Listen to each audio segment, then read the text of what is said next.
হযরত আবু বকর সিদ্দিক রাদিয়াল্লাহু তাআলা আনহু, হযরত ওমর রাদিয়াল্লাহু তাআলা আনহু, এই দুইজন মহান সাহাবী আল্লাহ রাসূলের যখন মসজিদে নববীতে থাকতেন, আবু বকর আর ওমর দুইজন সাহাবী, তারা দুইজনে জোরে জোরে কথা বলতেন। আল্লাহ তাআলা কুরআনুল কারীমের মধ্যে আয়াত নাযিল করেন, ইয়া আইয়ুহাল্লাযীনা আমানু লা তারফাউ আসওয়াতাকুম ফাওকা সাওতিন নবী কাজাহরিকা বা'দ। আল্লাহ বলেন, যদি তোমরা ঈমানদার দাবি করে থাকো, যদি তোমরা মুমিন দাবি করে থাকো, তাহলে আমি আল্লাহ তাআলা বললাম, নবীর আওয়াজের উপরে তোমরা আওয়াজ তুলো না, নবীর কণ্ঠের উপরে তোমরা কণ্ঠ তুলো না। নবী যেখানে হাজির, তাদের সামনে, নবীর সামনে তোমাদের জন্য কথা বলা হলো হারাম। সুবহানাল্লাহ। আল্লাহ তাআলা নবীর শান, নবীর মান, নবীর ইজ্জত, নবীর কদম, নবীর মর্যাদা কিভাবে বাড়ায় দিয়েছেন। এই আয়াত যখন নাযিল হলো, হযরত ওমর রাদিয়াল্লাহু তাআলা আনহু, হযরত আবু বকর সিদ্দিক রাদিয়াল্লাহু তাআলা আনহু দুইজনই চুপ করে বসে রইলেন, কোনো কথা বলেন না। অন্য একজন সাহাবী তারও আওয়াজ বড় ছিল। যখন এই আয়াত নাযিল হলো, তিনি ঘরের ভিতর দিয়ে কান্না শুরু করছেন। কয়েকদিন পর্যন্ত আল্লাহর রাসূল তাকে দেখে না। আল্লাহ রাসূল বললেন, সাহাবায়ে কেরামকে বললেন, অমুক সাহাবীকে দেখা যায় না, কারণটা কি, তার একটু খোঁজ খবর নিয়ে আসো। সাহাবায়ে কেরাম খবর নিয়ে, ইয়া রাসূলুল্লাহ, ইয়া হাবিবাল্লাহ, আপনার সাহাবী ঘরের ভিতরে বসে কান্না করতেছে। আল্লাহ রাসূল বললেন, সাহাবীকে আমার দাওয়াত পৌঁছায় দাও, আল্লাহ রাসূল তোমাকে আল্লাহ রাসূলের দরবারে যেতে বলেছেন। সাহাবী আসলেন, বললেন, কয়েকদিন পর্যন্ত তোমাকে দেখা যায় না, তোমার সাথে কোনো সাক্ষাৎ নাই, কারণটা কি? সাহাবী বললেন, ইয়া রাসূলুল্লাহ, ইয়া হাবিবাল্লাহ, যে আয়াত আল্লাহ পাক রব্বুল আলামিন আপনার কাছে নাযিল করেছেন, সূরা হুজুরাতের আয়াত 19 নম্বর পারার ভিতরে আছে, ইয়া আইয়ুহাল্লাযীনা আমানু লা তারফাউ আসওয়াতাকুম ফাওকা সাওতিন নবী কাজাহরিকা বা'দ। ঈমানদার যদি তোমরা দাবি করে থাকো, তাহলে মুমিন দাবি করে থাকলে ভালো করে বুঝো, নবী যেখানে কথা বলেন, নবীর কণ্ঠের উপরে তোমরা কণ্ঠের আওয়াজ তুলো না। নবী যেখানে কথা বলে, নবী যেখানে বয়ান করে, সেখানে তোমাদের জন্য কথা বলা হলো হারাম। ওই সাহাবী বললেন, ইয়া রাসূলুল্লাহ, ইয়া হাবিবাল্লাহ, আমি মনে করেছি যে আল্লাহ পাক রব্বুল আলামিন আয়াতটা আমার জন্য নাযিল করেছেন। আমার আওয়াজ এত বড়, আমার গলার আওয়াজ অনেক দূর পর্যন্ত চলে যায়, নবীর আওয়াজের উপরে আমার আওয়াজ উঠে যায়, এই জন্য আমি মনে করেছি আমার উপরে আয়াত নাযিল করেছেন। আল্লাহ রাসূল বলেন, সাহাবায়ে কেরাম, শুধু তোমাদের জন্য আয়াত নাযিল হয় নাই, কিয়ামত পর্যন্ত যত উম্মত আসবে, এই উম্মতের জন্য আয়াত হইল খাস, সবার জন্য খাস করে আল্লাহ দিয়েছেন। এখান থেকে একটা বার্তা বের হয়, কোন মজলিসে কোন লোক যদি বক্তব্য দেয়, ওয়াজ মাহফিল বলেন বা যে কোনো জায়গায় যদি বক্তব্য দেয়, তাহলে সবার কি উচিত সেখানে বইগুল্লাহ করা? কথা বলেন, করা উচিত? করা উচিত না। কারণ কি? আল্লাহ পাক নিষেধ করেছেন। সবাই যদি বক্তা হয়, তাহলে শ্রোতা কারা? একজনে বলবে, সবাই শুনবে এবং উত্তর দেবে, এটাই সুন্নাত, এটাই আদব। ইমাম মালিক রাহমাতুল্লাহ আলাইহি, উনি বিশ্ববিখ্যাত মুহাদ্দিস ছিলেন, উনি বিশ্ববিখ্যাত আশিকে রাসূল ছিলেন, বিশ্ববিখ্যাত সুন্নি ছিলেন। নামের আগে সুন্নি রাখলে সুন্নি হওয়া যায় না, কাজে কর্মে মানুষের সুন্নাত প্রকাশ পায়, সুন্নি প্রকাশ পায়। ইমাম মালিকের দরবারে লোকজন এসে বলেন, ইমাম মালিক, আপনার মতো এত বড় আশিকে রাসূল, আপনার মতো এত নবী প্রেমিকা আর দেখা যায় না, আমরা আপনার কাছ থেকে নবীর কিছু কথা শুনতে চাই, নবীর কিছু কথা, নবীর কিছু হাদিস আমাদেরকে শোনান। ইমাম মালিক রাহমাতুল্লাহ আলাইহির কাছে লোকজন যখন হাদিস শোনার জন্য আসতো, নবীর কথাগুলি শোনার জন্য আসতাম। ইমাম মালিক রাহমাতুল্লাহ আলাইহি উনি সর্বপ্রথম গোসল করতেন, এরপরে সুন্দর করে গোসল করতেন, সুগন্ধি ব্যবহার করে গোসল করে উঠে সুন্দর পোশাক পরতেন, নতুন পোশাক পরতেন। এরপর সুন্দর পোশাক পরে আতর ব্যবহার করে মিম্বারে বসতেন। এরপরে চারদিকে চন্দনের কাঠ জ্বালাতেন। চন্দনের কাঠে কিন্তু ঘেরান আসে, আসে না? অনেক সুন্দর ঘেরান আসে। চন্দনের কাঠ জ্বালাতেন ইমাম মালিক রাহমাতুল্লাহ আলাইহি, চন্দনের কাঠ জ্বালাইতেন। এরপরে মিম্বারে বসে এরপরে নবীর হাদিসগুলি বয়ান করতেন। সুবহানাল্লাহ। চিন্তা করছেন? এখান থেকে একটা মাসলা বের হয়, রাসূলের আশিক কাকে বলে? যদি কোনো ব্যক্তি তার কাছে কথা শুনতে আসতো, আগে গোসল করতেন, পবিত্র হতেন, সুন্দর জামা পোশাক পরতেন, সুগন্ধি ব্যবহার করতেন, চন্দন কাঠ জ্বালাইতেন চারদিকে, এরপরে রাসূলের কথা বলতেন। কারণটা কি? রাসূল যেহেতু আমার শ্রেষ্ঠ নবী, রাসূলের কথাটাও শ্রেষ্ঠ কথা। কথা বলেন না কেন? রাসূল যেহেতু শ্রেষ্ঠ নবী, শ্রেষ্ঠ কথা, এই জন্য পোশাকটাও হবে শ্রেষ্ঠ পোশাক। আপনার যেই মেম্বারে বসে কথা বলতেন, মেম্বারটা হবে সবচেয়ে সুন্দর মেম্বার। দেখেন নবীর ইজ্জত, নবীর সম্মান কিভাবে তারা রক্ষা করেছেন, নবীকে কিভাবে মূল্যায়ন করেছেন। আর আপনি আমি কথা বলি তো উজু থাকে না, কোরআন শরীফ পড়ায় উজু থাকে না, আর অন্য বই পড়ার কথা। এলেম আসবে কিভাবে, জ্ঞান আসবে কিভাবে মানুষের? বাচ্চাদের জ্ঞান, ছেলে মেয়েদের মেধা বাড়বে কিভাবে?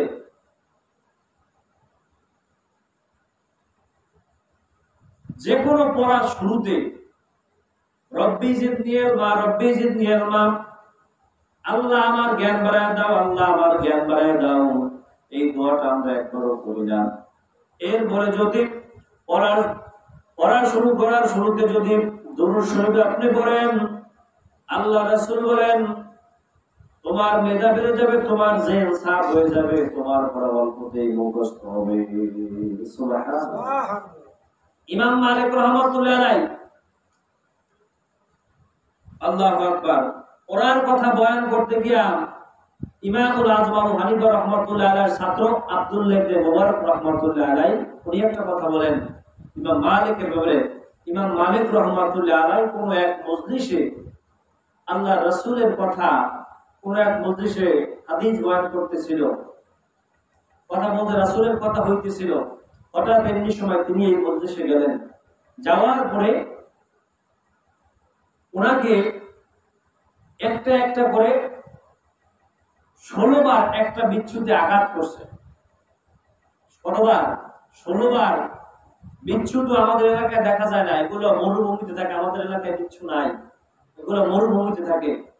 আর বিচ্ছুর কামড়ে যে সাপ বলি, বিচ্ছু বলি না, এগুলো মরুভূমিতে থাকে, আমাদের দেশে থাকে না এগুলো। এই বিচ্ছুতে ইমাম মালিক রাহমাতুল্লাহ আলাইহিকে 16টা কামড় দিয়েছেন। 16টা কামড় দিয়েছেন, কিন্তু তারপরেও তিনি ওই মজলিস থেকে উঠে যাইতেন না, যান নাই। আর আপনি আমি যদি একটু মশার কামড় খাই, উঠে দৌড় দিই, কাপড় যাবে, হঠাৎ হয় না। কির মজলিস, কির কোরআন আর কির হাদিস, আজমতি তো নাই রাসূলের। আপনি যে বসবেন সেই মহব্বতটাই তো আপনার নাই। আপনি কিসের মোমেন দাবি করেন বলেন? আপনি আমি কি মোমেন দাবি করি? এই ঈমান নিয়ে আবার জান্নাতে যাইতে চাই। 16টা বিচ্ছুর কামড় খাওয়ার পরে ইমাম মালিক রাহমাতুল্লাহ ওখান থেকে কোরআনে ওখানে রাসূলের হাদিস বয়ান করা হইতেছে যে ওখান থেকে উঠলে রাসূলের শান নষ্ট হবে, রাসূলের মান, রাসূলের মর্যাদা নষ্ট হবে। চিন্তা করতে পারেন কোন লেভেলের আশিক তিনি। ইমাম মালিক রাহমাতুল্লাহ আলাইহি বলেন, মক্কার জমিনে আমি দীর্ঘ 70 বছর পর্যন্ত তামাম মক্কা এবং মদিনায় ঘুরে বেড়াইছি, কিন্তু জীবনে আমি কোনোদিন জুতা পরি নাই। একটু বলেন না সুবহানাল্লাহ। কেন? লোকজন প্রশ্ন করে, ইমাম মালিক আপনি কেন জুতা পরেন না মক্কার জমিনে এবং মদিনার জমিনে? ইমাম মালিক রাহমাতুল্লাহ আলাইহি বলেন, এই মক্কার জমিনে আমার নবী ছোটবেলায় খেলেছেন, ছোটবেলায় হেঁটেছেন, আবার যখন বড় হয়েছেন আবার মদিনায় হিজরত করেছেন। মদিনায় তিনি বিভিন্ন পথ দিয়ে তিনি হেঁটেছেন। এই জন্য তার হাঁটার যে তিনি যেই জায়গাগুলো হাঁটেন সেই জায়গাগুলোতে এখনো আছে। আমি ইমাম মালিক যদি রাসূলের পায়ের উপরে যদি পাড়া দেই, রাসূলের পায়ের উপরে যদি আমি জুতা পাড়া দেই, তাহলে আমি ইমাম মালিকের বড় বেয়াদবি হয়ে যাবে। এই জন্য আমি মক্কার জমিনে এবং মদিনার জমিনে 70 বছর পর্যন্ত জুতা পরি না। সুবহানাল্লাহ। এমনি এমনি ইমাম মালিক হয় নাই। লক্ষ লক্ষ যার হাদিস মুখস্থ, লক্ষ লক্ষ হাদিসের যিনি হাফেজ ছিলেন ইমাম মালিক রাহমাতুল্লাহ আলাইহি, পৃথিবীতে সর্বপ্রথম যিনি হাদিসের কিতাব লিখেছেন তার নাম হলো ইমাম মালিক মুয়াত্তা। মালিক ইবনে মুয়াত্তা, পৃথিবীতে তাহার আগে কেউ হাদিসের কিতাব লেখে নাই। সেই লোকটা হলো ইমাম মালিক রাহমাতুল্লাহ আলাইহি। আমি যদিও একজন হানাফি, কঠোরপন্থী একজন হানাফি লোক, তারপর ইমাম মালিক রাহমাতুল্লাহ আলাইহি জীবনী পড়লে, তার মাসআলাগুলো পড়লে একেবারে মনে হয় ইসলাম মানা একেবারে সহজ। জোরে কোন সুবহানাল্লাহ। রাসূলের বড় আশিক ছিলেন, রাসূলের বড় পাগল ছিলেন ইমাম মালিক রাহমাতুল্লাহ আলাইহি। আল্লাহর নবীর দরবারে এক সাহাবী না, ইহুদি একটা বাচ্চা বালক সন্তান, বেশি বড় না, প্রতিদিন আল্লাহ রাসূলের দরবারে আসতো। দেখেন রাসূলকে তারা কিভাবে সম্মান করত, আপনারা কিভাবে সম্মান করেন। রাসূলকে গালি দেয়, অথচ আপনার আমার পক্ষ থেকে একটা বিবৃতিও আসে না। আপনার তো দাড়ি পাকিয়ে গেছে, দাড়িতে মুন্দি লাগাইছেন, কত সুন্দর দেখা যায়, মাথায় টুপি দিয়েছেন, পাগড়ি দিয়েছেন, আবার শুক্রবার জুমার আগে যাইয়া জুমার নামাজ পড়েন, আবার মসজিদও দান করেন। কিন্তু নবীর ব্যাপারে যখন কটূক্তি করা হয়, এই মুসল্লি এই আশেকের রাসূল আর খুঁজে পাওয়া যায় না। এই মসজিদের আসে এক ইহুদি আল্লাহ নবীর দরবারে প্রতিদিন আসতো একটা যুবক সন্তান, মুসলমান হয় নাই। কয়েকদিন যাওয়ার পরে রাসূলের কাছে খবর আসলো যে ওই যুবকটা, রাসূল বলেন এই যুবকটা প্রতিদিন আসতো, এসে আমার জুতা নিয়ে দাঁড়াই থাকতো, আমার জুতা মুবারকগুলো ধুলাগুলো আপনার জিহ্বা দিয়ে ছিটে ছিটে পরিষ্কার করতো। সুবহানাল্লাহ। এই মুসলমান না, ইহুদি। আল্লাহ রাসূল বললেন ওই যুবকটাকে কয়েকদিন পর্যন্ত দেখা যায় না। সবাই খবর নিল যুবকটার কি অবস্থা। রাসূলের কাছে খবর আসলো, বলল পয়গম্বর ওই যুবকটা হুজুর অসুস্থ হয়ে গেছে, মনে হয় মারাই যাবে, এমন অসুস্থ হয়েছে। আল্লাহ রাসূল বললেন আমি যাব যুবকের বাড়িতে। আল্লাহ রাসূল সাহাবায়ে কেরামদেরকে নিয়ে ওই ইহুদি যুবকটার বাড়িতে গেলেন। যাওয়ার পরে বলতেছেন হুজুর আমি আপনাকে অত্যন্ত মহব্বত করি, ভালোবাসি, আপনার যে আমি কাউকে আর বেশি মহব্বত করি না, ভালোবাসি না। আল্লাহ রাসূল বললেন যুবক শোনো, তুমি আমাকে মহব্বত করো, ভালোবাসো, তাতে কোনো সন্দেহ নাই, কিন্তু তুমি যদি ঈমান গ্রহণ না করে মারা যাও, আমি আল্লাহ রাসূল তোমাকে কিয়ামতের ময়দানে তোমার জন্য আমি সুপারিশ করতে পারবো না, তোমার জন্য আমি সাক্ষী দিতে পারবো না। জোরে বলেন সুবহানাল্লাহ। তোমার জন্য আমি কিছুই করতে পারবো না। যুবকটা তখন একবার মার দিকে তাকায়, আর একবার বাবার দিকে তাকায়, আর একবার আসমানের দিকে তাকায়। এমন অসুস্থ, মৃত্যুর সময় ঘনিয়ে এসেছে। বাবা এবার মা অনুমতি দিল, মুহাম্মদ সাল্লাল্লাহু আলাইহি সাল্লাম যাহা বলেন তুমিও তা করো। জোরে বলো সুবহানাল্লাহ। আল্লাহ রাসূল যা করতে বলে তুমি তাহাই করো, আল্লাহ রাসূল যা বলতে বলে তুমি তাহাই বলো। ওই যুবকটা ইহুদি, আল্লাহ রাসূল বলেন তুমি কালেমা পড়ে নাও, আশহাদু আল্লা ইলাহা ইল্লাল্লাহ মুহাম্মাদুর রাসূলুল্লাহ সাল্লাল্লাহু আলাইহি ওয়াসাল্লাম। যুবকটা কালেমা পড়ে নিল। আল্লাহ রাসূল চলে আসলেন। কিছুক্ষণ পরে আসার পরে খবর আসলো যুবকটা মারা গেছেন। জোরে বলেন সুবহানাল্লাহ। কি বুঝলেন? ঈমান গ্রহণ। আর এখান থেকে আরেকটা কথা বের হয়, আল্লাহ রাসূলের মহব্বত যদি কারো অন্তরে থাকে, হোক সে ইহুদি, হোক সে নাসারা, হোক সে বৌদ্ধ, হোক সে মাজুসি, হোক সে আদিবাসী, হোক সে জঙ্গলার মানুষ, রাসূলের মহব্বত, রাসূলের ভালোবাসা, রাসূলের আজমাত যদি আপনার অন্তরে থেকেই থাকে, আল্লাহর কসম করে বলি মৃত্যুর একদিন আগে হলো, কিছু সময় আগে হলো আপনাকে ঈমান গ্রহণ করাইয়া আল্লাহ পাক রব্বুল আলামিন দুনিয়া থেকে ইমানদার হিসেবে বিদায় দিবেন। জয় সুবহানাল্লাহ। রাসূলের আজমতের কারণে, রাসূলের সম্মানের কারণে আপনি আমি রাসূলকে কি সম্মান করছি, কি অনুসরণ করছি আপনি আমি রাসূলের উম্মত দাবি করে।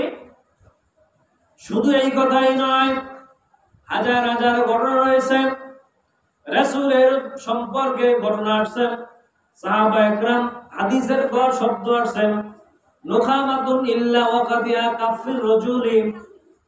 সাহাবায়ে কেরাম আল্লাহর রাসূল যখন থুতু মুবারক ফেলাইবেন, এই জন্য সাহাবায়ে কেরাম নুখামাতুন ইল্লা ওয়াকাদিয়া কাফির রাজুলি, সাহাবায়ে কেরাম এইভাবে হাত ধরে থাকতেন। রাসূল কখন থুতু মুবারক ফেলাইবেন, আর ওই থুতু মুবারক রাসূল যখন থুতু মুবারক ফেলাইতেন, সাহাবায়ে কেরামগণ থুতু এইভাবে নিয়ে এইবারে মুখের ভিতরে মাখায় দিতেন। জোরে কান সুবহানাল্লাহ। রাসূলের থুতু মুবারক দিয়ে কি আপনার আমার তো পচা গন্ধ আসতো, সুগন্ধি মিশক আম্বরের ঘেরান আসতো। এই জন্য রাসূলের মুহাব্বত আসমত আপনি আমি কে, এই আসমত সম্ভব না, আপনার আমার দ্বারা সম্ভব না। এটা সাহাবায়ে কেরামদের দ্বারা শুধু সম্ভব ছিল। আরেকটা ঘটনা আছে হাদিসের ভিতরে, আল্লাহ রাসূল সাল্লাল্লাহু আলাইহি ওয়াসাল্লাম উনি একদিন, আল্লাহর নবী একদিন ওযু করতেছিলেন। এমন সময় ছোট একজন বালক, 8-10 বছর বয়স হবে, ছোট বালক, আল্লাহ রাসূল মুখের ভিতরে পানি নিলেন। অনেক সময় দেখেন বাচ্চারা দুষ্টুমি করে, বা আমরা করি, মুখে পানি নিয়ে আরেকজনের গায়ে মারি, এটা দুষ্টুমি করে না মাঝে মাঝে ছোট বাচ্চাদের সাথে। আবার ছোট বাচ্চারা বাচ্চাদের সাথে করে, বন্ধু বন্ধুর সাথে করে, কি কথা ঠিক না? আল্লাহ রাসূল এইভাবে একদিন ওযু করতেছিলেন, মুখের মধ্যে পানি নিয়ে ছোট একটা বাচ্চা দেখতে পাইলেন। ছোট একটা বাচ্চার গায়ে হুজুর এইভাবে মুখ দিয়ে পানি মারলেন, ওযু করার পানি। বলেন সুবহানাল্লাহ। রাবীর নামটা আমার মনে পড়তেছে না, সাহাবীর নামটা। ওই সাহাবী 90 বছর বয়স পেয়েছেন। 90 বছর বয়স যখন হয়ে গেছে, মৃত্যু যখন হয়ে গেছেন, অন্যান্য সাহাবায়ে কেরামগণ সাক্ষী দেন, আল্লাহ রাসূল যেই দিন তার মুখে পানি মেরেছেন, তার মুখ দ্বারা তার চেহারার ভিতরে পানি গিয়ে পড়ছে, ওই রাসূলের মুখ থেকে যে পানি বের হয়েছে, এই বরকতের পানি তার চেহারা লাগার কারণে দেখা যায় আপনার আমার বয়স যখন 70 হয়ে যায়, 50 হয়ে যায়, আস্তে আস্তে শরীরের চামড়াগুলো ঢিল হয়ে যায়। কথা কয় না? কথা ঠিক না? চামড়াগুলো আস্তে আস্তে ঢিল হয়ে যায়, শরীরের শক্তিগুলো কমে যায়, দাঁতগুলো আস্তে আস্তে নড়ে যায়, মাথার স্মৃতি আস্তে আস্তে কমে যায়, মেধা কমে যায়, শরীরে ওইভাবে বাহুত ওইভাবে বল থাকে না। কিন্তু সাহাবায়ে কেরামগণ বলেন, আল্লাহর রাসূল যে এই সাহাবীর গায়ে, বালকের নিকট যে পানি দিয়েছিল মুখ দ্বারা, বলে ওই লোকটা যখন বৃদ্ধ হয়ে গেছে, ওই সাহাবী যখন বুড়ো হয়ে গেছে, বয়স যখন 90 বছর হয়ে গেছে, কারণ প্রত্যেকটা মানুষের চেহারা ভেঙে যায়, শক্তি কমে যায়, আল্লাহর রাসূলের মুখ থেকে পানি দেওয়ার কারণে ওই লোকটা 90 বছর হয়েছে, কিন্তু চেহারা ছিল বাচ্চাদের মতো। সুবহানাল্লাহ।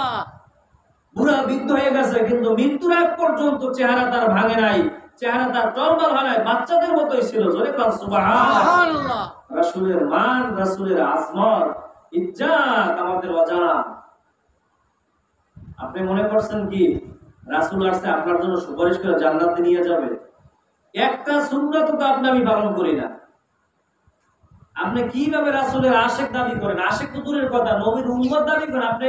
আপনি আমি উম্মত আছে কিনা, যদি রাসূল যেই কথাগুলো বলছেন, সাহাবায়ে কেরাম রিদওয়ানুল্লাহ তাআলা আলাইহিম যেই কাজগুলো করছেন, এই কাজগুলো আপনারা আবার আপনি আমি কাজ করতে গেলে রাজনীতি খুঁজি, রাসূলের কাজগুলো করে রাজনীতি খুঁজি, এটা এই জায়গায় করা সম্ভব না। কারণ এই বর্তমানে অবস্থা ভালো না। যদি এখন করি তাহলে সবার সাথে সম্মান পাওয়া যাবে না, সবাই আবার ডাকবে না এলাকায়, কে এরকম হয় কিনা? আপনি রাসূলের ওই জিনিসটাকে মাইনাস করছেন।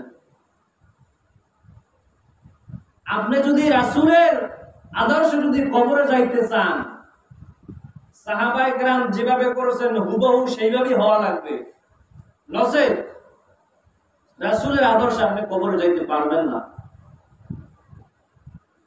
এইভাবে হাজার হাজার ঘটনা হয়ে গেছে। রাসূলের শান, রাসূলের মান, রাসূলের ইজ্জত, এটা কারা রক্ষা করবে? হিন্দুরা, মুসলমানেরা? কারা রক্ষা করবে বলেন? মুসলমান রক্ষা করবে। কারণ আমার নবীর মতো এত মহব্বত, সাহাবায়ে কেরাম নবীর উম্মতরা নবীকে যেভাবে মহব্বত করেছেন, এইভাবে আদম আলাইহিস সালামের পর থেকে শুরু করে কোন নবীর উম্মত তার নবীকে এত মহব্বত, এত ভালোবাসা দেখাইতে পারে নাই। জোরে বলেন সুবহানাল্লাহ। নবী কেন বলছে যে কিয়ামতের ময়দানে একমাত্র আমি সুপারিশকারী হব, আর কেউ না? একমাত্র কে? নবী বলছে আমি সুপারিশ করব। আমার উম্মতের মধ্যে কয়েকদল লোক সুপারিশ করবে, এর ভিতরে আছে একদল হলো উলামায়ে কেরামগণ। একদল কারা? উলামায়ে কেরামগণ। তারা কিয়ামতের ময়দানে সুপারিশ করবে, রাসূল তাদেরকে অনুমতি দিবেন সুপারিশ করার জন্য। তোমরাও সুপারিশ করবা। আমার রাসূলের মান কি, আমার রাসূলের শান কি, মর্যাদা কি? তাফসীরে কবীরের ভিতরে আসছে আল্লাহ রাসূল আল্লাহ পাক রব্বুল আলামিন যখন কিয়ামতের ময়দান যখন কায়েম করবেন, তখন আল্লাহর আরশে আজিমের নিচে ছায়া ছাড়া কোনো ছায়া থাকবে না, যেখানে নবীরা পর্যন্ত নাফসি নাফসি করবে যে আল্লাহ আমার কি উপায় হবে, আল্লাহ আমাকে বাঁচাও, আমাকে বাঁচাও। সেই মুহূর্তে আপনারা আমার নবীকে মাকামে মাহমুদ দান করবেন আল্লাহ তাআলা। বলেন সুবহানাল্লাহ। সুবহানাল্লাহ। হুজুর, মাকামে মাহমুদ আবার কি জিনিস? এটা কি খায় না মাথায় দেয়? তাফসীরে কাবীরের ভিতরে আছে মাকামে মাহমুদ বলা হয়েছে আল্লাহ পাক রব্বুল আলামিনের যেই চেয়ারটা দেখবেন, আসনটা দেখবেন, এর পাশে আল্লাহ নবীকে আল্লাহ তাআলা স্বর্ণ দিয়ে একটা মিম্বার বানাই দিবেন, একটা চেয়ার বানাই দিবেন আল্লাহর পাশে। বলেন সুবহানাল্লাহ। এটাকে বলা হয়েছে আপনার মাহমুদ বলা হয়েছে। এটাকে সম্মান তো একমাত্র আমার নবী তিনি চেয়ার পাবেন, এছাড়া কোন নবী চেয়ার পাবেন না। পরে কিন্তু আমার নবীর আগে পাবেন না। সুবহানাল্লাহ বলে। সুবহানাল্লাহ। নবীকে আল্লাহ এত শান দেখাইলো, এত মান দেখাইলো, এত ইজ্জত দেখাইলো। উম্মত হিসেবে আপনারই দেখেন, মুসা আলাইহিস সালামের নবী উম্মতরা তাকে কিন্তু সম্মান করতে পারে নাই। বলে কেমনে হুজুর পারে নাই? বনি ইসরাইল ছিল পৃথিবীর ভিতরে সবচেয়ে বেয়াদব জাতি। কথা বলেন। পৃথিবীর ভিতরে সবচেয়ে নিকৃষ্ট জাতিতে পরিণত হয়েছে কারা? এই বনি ইসরাইল জাতি। মুসা আলাইহিস সালামের কওম, মুসা আলাইহিস সালামের উম্মত। মুসা আলাইহিস সালাম একদিন বললেন যে চলো আমরা কাফেরদের বিরুদ্ধে আমরা যুদ্ধ করতে চাই, জিহাদের ময়দানে যাই, চলো ময়দানে যাই। মুসা আলাইহিস সালামের উম্মত উত্তর দিল কি যে তুমি যাও আর তোমার আল্লাহ যাও, আমরা দেখি পরিস্থিতি কি হয়। একটা লোক আছে, এই খেয়াল করেন কথা ভালো করিয়া, একটা লোক আছে, একজনের বিপদ পড়ছে, তোমরা যাও, আমি পিছিয়ে আসতেছি, পিছনে আসতেছি। কি আছে না নাই? তাই মুসা আলাইহিস সালামের উম্মতেরা বলল তুমি আর তোমার আল্লাহ যাও, আমরা দেখি পরিস্থিতি কি হয়। পরিস্থিতি বোঝার পরে আমরা যাইতে পারি কিনা এটা আমরা চিন্তা করব, যে পরিস্থিতি এখন নিয়ন্ত্রণে আছে কিনা। যদি নিয়ন্ত্রণে থাকে তাহলে আমরা যাব। মুসা আলাইহিস সালামের উম্মতেরা তাকে ভালোবাসছে। এই ভালোবাসাতে মুসা বনি ইসরাইল কওমের শেষ নবী হযরত ঈসা আলাইহিস সালাতু ওয়াস সালাম, তিনি তার বিশ্বস্ত লোক ছিল 12 জন। কয়জন? কথা বলেন। তাদেরকে হাওয়ারি বলা হয়। একেবারে রাসূলের আপনার ঈসা আলাইহিস সালামের বিশ্বস্ত লোক। তাই একদিন আপনার ইহুদিরা ঈসা আলাইহিস সালামকে খুঁজতেছিল, ঈসা আলাইহিস সালাম কোথায়, তাকে হত্যা করবে।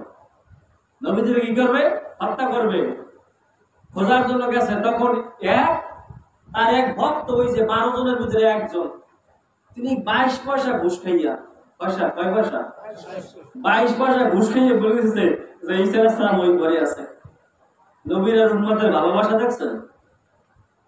আর সাহাবায়ে কেরাম, আল্লাহ রাসূল বলেন যে সাহাবায়ে কেরাম, এখান থেকে যদি তোমাদেরকে মদিনায় যুদ্ধে যাওয়ার জন্য বলা হয়, বলছে হুজুর মদিনার আশেপাশে কেন?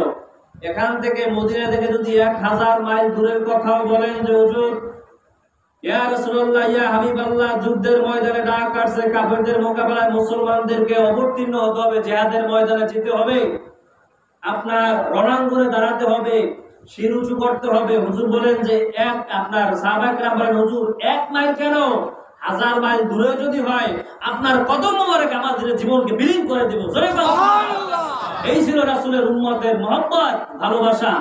অন্য নবীর উম্মতরা নবীদেরকে সেইভাবে সম্মান করতে পারে নাই, কিন্তু সাহাবায়ে কেরামগণ নবীকে সম্মান করে দেখিয়ে গেছেন যে নবীদেরকে কিভাবে আজমাত করতে হয়। তারই ধারাবাহিকতায় উলামায়ে কেরামগণ চাইতেছেন নবীর শান মান ইজ্জত আবরু রক্ষা করার জন্য। কথা বলেন।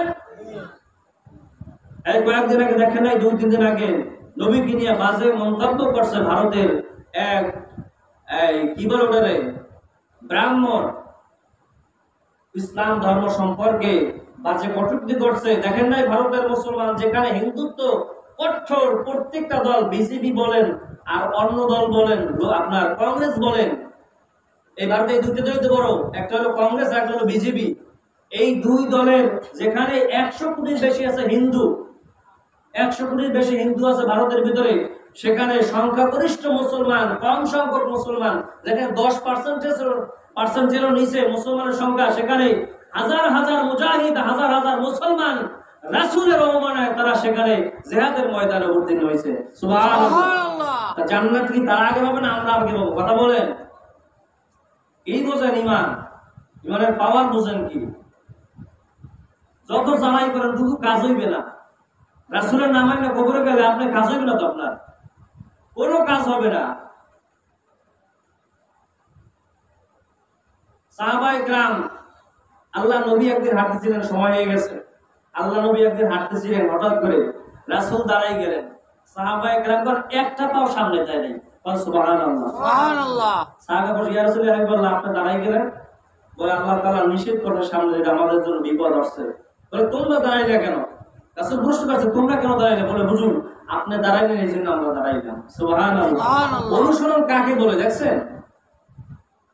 আপনি আমি তো আমার বিবিকে খাটলে বুঝে ধরলে আমি ইসলাম মানবো, আমার বুঝে বিবিকে না ধরলে আমি ইসলাম সুবিধাবাদ জিন্দাবাদ। চিংড়ি মাছ সব জায়গায় দেওয়া যায়, সব তরকারিতে খাটে, চিংড়ি মাছ হইয়েন না, আলু হইয়েন না। নিজের স্থান পরিষ্কার করেন, আমি মুসলমান কিনা। আপনি বাঙালি এই পরিচয় আগে না, আপনি মুসলমান কিনা আগে পরিচয় কি? আমি মুসলমান না বাঙালি? কথা হয় না, কি লজ্জা লাগে? ইমানের দুর্বলতা, ইমানের দুর্বলতা। আপনি আগে মুসলমান, এরপর দল পরের কথা, যেটা করেন আপনার ব্যক্তিগত ব্যাপার। আমি কোরআন হাদিসের কথাগুলা তুলে ধরার চেষ্টা করি, কারণ কি জানেন? কিয়ামতের মধ্যে তো বলতে না পারেন হুজুরের ভালো ভালো খাওয়াইছি, হুজুরের দাওয়াত দিছি, হুজুর আমাদেরকে এই কথাগুলো বলে নাই। এই কথাগুলো যদি আমাকে বলতে না পারেন, আমি আমার জাহান্নাম থেকে বাঁচার জন্য আপনাদেরকে তাগিদ দেই। মানলে ভালো, না মানলে আরো ভালো। বিচার হবে আল্লাহর সাথে আপনাদের। আমার কাজ হলো শুনানো। রাসূল বলছেন কি, আল্লাহ তাআলা বলেন নাই, হে রাসূল লাস্তা আলাইহিম বিমুসাইতির, আপনি বলে দেন আপনি দারোগা না, আপনাকে আমি দারোগা হিসেবে পাঠাই নাই, আপনি দাওয়াত দেন, মানলে ভালো, না মানলে আরো ভালো, আমি আল্লাহ তাদের সাথে পৌঁছবো। এই জন্য শুধু একমাত্র যে বাল্লিগু আন্নি ওয়ালাউ আইয়া, রাসূলের পক্ষ থেকে একটা কথা জানলে এটা ওদের নিকট পৌঁছে দাও। এটাই এই হাদিসটা আমল করার চেষ্টা করতেছি। এটা বলতে না পারো যে হুজুর আমাদেরকে দাওয়াত দেয় নাই, হুজুর আমাদেরকে শরীরটা বলে নাই, আমি যেন ধরে না খাই, আমি নিজে বাঁচার চেষ্টা করতেছি। কাজী আল্লাহ পাক রব্বুল আলামিন আমাদেরকে রাসূলের শান, রাসূলের মান, রাসূলের ইজ্জত, রাসূলের সম্মান আল্লাহ পাক আমাদেরকে করার তৌফিক দান করুক। ওয়া আখিরু দাওয়ানা আলহামদুলিল্লাহি রাব্বিল আলামিন।